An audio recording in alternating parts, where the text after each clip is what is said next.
بسم اللہ الرحمن الرحیم۔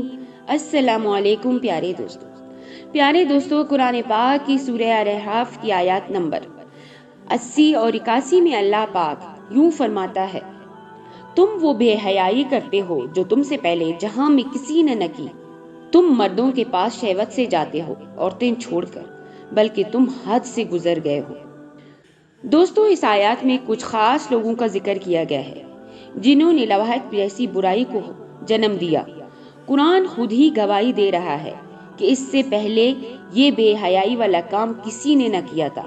کچھ لوگ کہتے ہیں کہ زنا کی سزا تو شریعت میں موجود ہے، لیکن لواطیت کی کوئی سزا مقرر نہیں، اس لیے اس میں نرمی دی گئی ہے۔ کیا واقعی شریعت میں لواطیت کی کوئی سزا مقرر نہیں؟ لواطیت کہتے کسے ہیں؟ اللہ پاک اس برائی کا خاص طور پر قرآن میں کیوں ذکر کیا؟ اس برائی کو ایجاد کرنے والے کون لوگ تھے؟ اس کا آغاز کیسے ہوا؟ کس طرح ایک انسانی ذہن میں یہ خیال آیا کہ انہوں نے وہ برائی کر ڈالی جو ان سے پہلے کسی نے نہ سوچی بھی نہ تھی؟ لاکیس کون تھی اور کیسے اس نے ایک پوری قوم کو تباہ و برباد کر دیا؟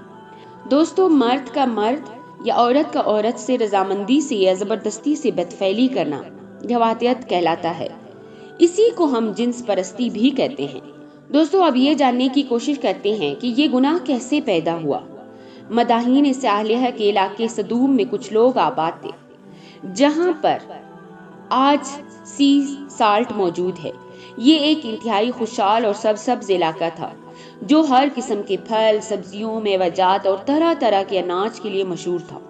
سدوم کا علاقہ اپنی خوبصورتی میں بھی ایک منفرد مقام رکھتا تھا۔ اس کا نہری نظام اور چشموں کا نظام بہت ہی اچھا تھا۔ اس شہر کی خوبصورتی ہر آنے والے کو اپنی طرف مائل کرتی تھی۔ یہی وجہ تھی کہ ارد گرد کے شہروں کے لوگ اس علاقے میں سیر و تفریح کے لیے آتے تھے۔ پہلے پہل تو سدوم کے لوگ مہمان نوازی میں کسی سے کم نہیں تھے۔ لوگ یہاں آ کر سیر و تفریح کرتے اور طرح طرح کے کھانے کھا کر جاتے تھے۔ دوستو، پھر آہستہ آہستہ یہ لوگ خشک دل ہوتے گئے اور لوگوں کو یہاں آنے سے روکنے لگے۔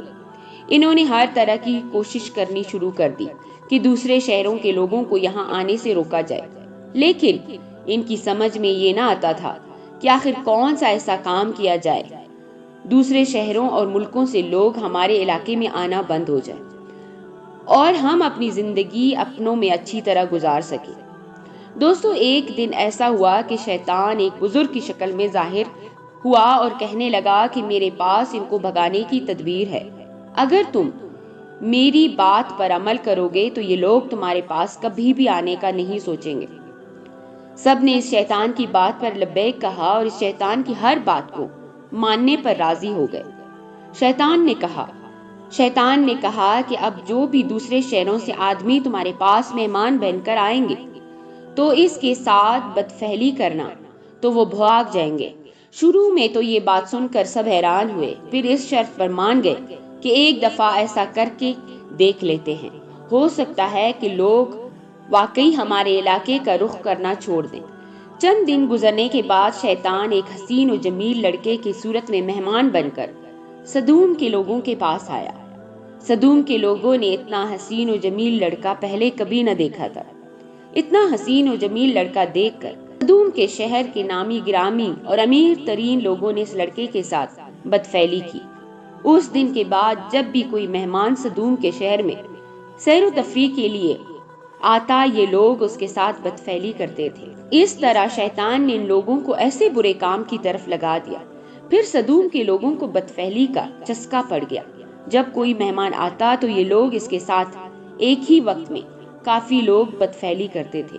جب کوئی مہمان نہ ہوتا تو یہ لوگ آپس میں ہی ایسا کرنا شروع کر دیتے۔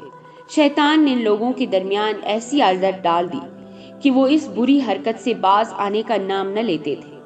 جب ان کے لوگوں نے آپس میں ہی ایک دوسرے کے ساتھ بدفعلیاں کرنا شروع کر دی تو سدوم میں گمورا اور آپس پاس کی آبادیوں میں عورت کے ساتھ شادیاں کرنا بالکل ہی بند کر دی تھی۔ ان علاقوں میں مرد ایک دوسرے مرد کو محبوبہ بنا کر ان کے ساتھ بدفعلیاں کرتے تھے۔ ان میں کئی محفلیں رکھی جاتی تھی، جن محفلوں میں بے شمار مرد اکٹھے ہوتے تھے جو آپس میں ایک دوسرے کے ساتھ بدفعلی کیا کرتے تھے۔ جب مرد دوسرے مرد کے ساتھ بدفعلی کر کے اپنی ہوس مٹا لیا کرتے تھے تو یہاں کی عورتوں کی طرف کوئی بھی مرد اپنی جنسی خواہش پوری کرنے کے لیے نہیں جاتا تھا۔ تو ان عورتوں کی پریشانیاں دن بدن بڑھنے لگیں۔ ان کے شوہر اپنی بیویوں کے ساتھ ہم بستری کرنا تو دور کی بات، وہ ان کی طرف دیکھنا بھی پسند نہیں کیا کرتے تھے۔ چنانچہ ان عورتوں کی اس مشکل کا حل نکالنے کے لیے ابلیس نے سدوم اور گمورہ کے لوگوں کے پاس اپنی بیٹی لاکیس کو بھیجا۔ جب شیطان کی بیٹی لاکیس اس شہر میں آئی تو اس نے یہاں کی عورتوں کے ساتھ رونے کا بہانہ کرتے ہوئے اس شہر میں داخل ہوئی۔ یہ شیطان کی بیٹی لاکیس بہت ہی حسین و جمیل اور بہت ہی امیر بن کر شہر والی عورتوں کے سامنے حاضر ہوئی۔ لاکیس نے کہا، میں ابھی جوان ہوں، میرا شوہر کسی لڑکے کے عشق میں مبتلا ہو کر مجھے چھوڑ کر چلا گیا ہے، میری تو زندگی ہی برباد ہو گئی ہے۔ سدوم اور گمورہ کی عورتوں نے جب لاکیس کی داستان سنی تو اس کو اپنے شہر میں رہنے کی اجازت دے دی۔ لاکیس شیطان کی بیٹی نے کہا، اگر مردوں کو ہمارے سے جنسی خواہشات کو پورا کرنے کی ضرورت نہیں ہے، وہ آپس میں ہی جنسی ملاپ کر لیتے ہیں، تو ہمارے پاس بھی ایسے کئی طریقے ہیں جس کو استعمال میں لاتے ہوئے ہم اپنی جنسی خواہشات کو پورا کر سکتے ہیں۔ دوستوں کہتے ہیں کہ لاکیس نے اس شہر کی بہت ہی پیاری اور امیر ترین عورت سے دوستی کی اور پھر اس عورت کو بدفعلی کی طرف مائل کیا، اس کے ساتھ بدفعلی کی۔ اس کے بعد لاکیس شہر کی عورتوں کے پاس گئی جن کے خاوند ان کے ساتھ ہم بستری نہیں کرتے تھے۔ ان عورتوں کو بدفعلی کے طریقے بتائے۔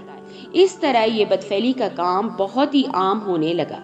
یہاں کے رہنے والی عورتوں میں یہ بدفعلی بہت ہی تیزی کے ساتھ پھیلنے لگی۔ اس بدفعلی میں سدوم اور گمورہ کی تمام عورتیں اس بدفعلی کی طرف مائل ہوتی گئی، جیسے مرد مردوں کے ساتھ بدفعلی کیا کرتے تھے، اس طرح قوموں کی عورتیں بھی سریعام ایک دوسرے سے بدفعلیاں کرنے لگی۔ جب شوہروں نے دوسری عورتوں کے ساتھ بدفعلی کرتے ہوئے اپنی بیویوں کو دیکھا تو انہوں نے اپنی بیویاں اور بیٹیاں کو کچھ نہیں کہا، کیونکہ وہ بھی دوسرے مردوں کے ساتھ بدفعلی کیا کرتے تھے۔ یہ ایک ایسا گناہ تھا جس نے افزائش نسل کو بڑھنے سے روکنے اور قانون کی خلاف ورزی بھی کی تھی۔ دوستو، جب اس قوم میں یہ بدفعلی تیزی سے پھیلی تو پھر اللہ پاک نے اپنے پیارے نبی حضرت لوط علیہ السلام کو سدوم کے لوگوں کی طرف مبعوث فرمایا۔ انہوں نے جب یہ بدفعلی اپنی قوم میں دیکھی تو ان کو منع کرنے کے لیے ہر ممکن کوشش کی۔ یہ لوگ بدفعلی کے اتنے عادی ہو چکے تھے کہ اس عادت کو چھوڑنے کے لیے تیار نہ تھے۔ دوستو، قوم لوط سے پہلے ایسی بدفعلی کسی قوم میں نہ پائی جاتی تھی۔ قرآن پاک میں لوط کی قوم کا ذکر 17 بار اس طرح کیا گیا ہے کہ حضرت لوط علیہ السلام نے اپنے لوگوں کو جو تبلیغ کی، قرآن میں اسے اس طرح بیان فرمایا گیا، تم کیوں نہیں ڈرتے؟ میں تو تمہارا امانت دار پیغمبر ہوں، تو اللہ سے ڈرو اور میرا کہنا مانو، اور میں تم سے اس کام کا بدلہ نہیں مانگتا، میرا بدلہ اللہ رب العزت کے ذمہ ہے۔ کیا تم اہل عالم میں سے لڑکوں پر مائل ہوتے ہو اور تمہارے پروردگار نے جو تمہارے لیے تمہاری بیویاں پیدا کی ہیں ان کو چھوڑ دیتے ہو؟ حقیقت یہ ہے کہ تم حد سے نکل جانے والے ہو۔ دوستو، جب حضرت لوط علیہ السلام اپنی قوم سے مایوس ہوئے گئے تو آپ نے اللہ تعالیٰ سے دعا کی، اے میرے مولا، اب ان نافرمان لوگوں کے درمیان میری نصرت فرما۔ جب حضرت لوط علیہ السلام نے اللہ تعالیٰ سے یہ دعا مانگی تو حضرت جبرائیل علیہ السلام اپنے 2 ساتھیوں کے ہمراہ اللہ تعالیٰ کے حکم سے پہلے حضرت ابراہیم علیہ السلام سے ملے، پھر حضرت لوط علیہ السلام کے علاقے میں سدوم آ گئے۔ حضرت لوط علیہ السلام بستی کے کنارے گئے، ان انسانی شکلوں والے فرشتوں سے ملے اور ان کو بستی والوں سے بچا کر اپنے گھر میں لے آئے۔ کچھ روایات میں آتا ہے کہ انسانی شکل کے فرشتے حضرت جبرائیل علیہ السلام، حضرت میکائیل علیہ السلام اور حضرت اسرافیل علیہ السلام تھے۔ یہ فرشتے حسین و جمیل لڑکوں کی شکل میں آئے ہوئے تھے۔